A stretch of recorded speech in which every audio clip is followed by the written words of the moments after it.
Quand on regarde le ciel, c'est difficile de ne pas se poser des questions métaphysiques. Qui sommes-nous, petite poussière d'étoiles sur la Terre, par rapport à cette immensité-là? On est tout petit, puis en fin de compte, on est grand parce qu'on a la conscience de se poser ce genre de questions-là. Puis des lieux comme le planétarium, comme l'espace pour la vie, ben c'est des lieux de sensibilisation qui nous rappellent ça.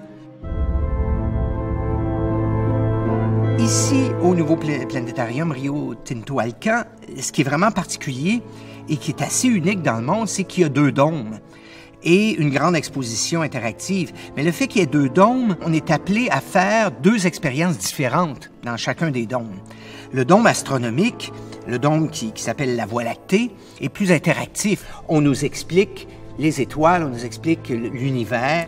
Et souvent, dans ces spectacles, il y a un moment de magie où tout d'un coup, avec une belle musique, des belles images d'espace, on est comme emporté, mais très rapidement, une voix de narrateur casse un peu la magie pour nous expliquer ce qui est important aussi, parce qu'on vient dans un planétarium pour comprendre les choses. Mais le fait qu'il y ait 2 dômes nous permet, dans le dôme, de faire un spectacle sans explication. Puis quand on travaillait le spectacle, on s'est dit, est-ce qu'il faut être réaliste?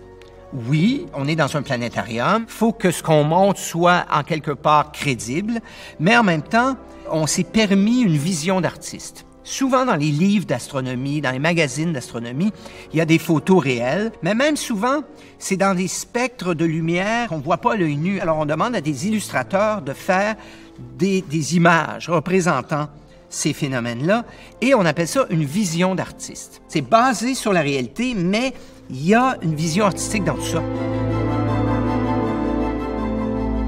Le spectacle Continuum, c'est une vision d'artiste. On a basé nos images sur des photos la plupart du temps. Par exemple, des nébuleuses. Il y en a des milliers qui ont été photographiées.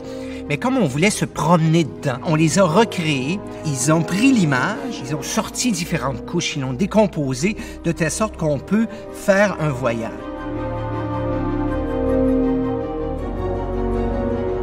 Dans l'espace, il n'y a pas de son, il n'y a pas d'air, donc le son se propage avec l'air, mais donc théoriquement, dans l'espace, il n'y a pas de son. Alors on s'est dit, avec Pierre Chastenay et Pierre Lacombe du Planétarium, on prend cette liberté, cette vision d'artiste, on met du son, et ça devient qu'on est comme au cinéma, mais un cinéma immersif.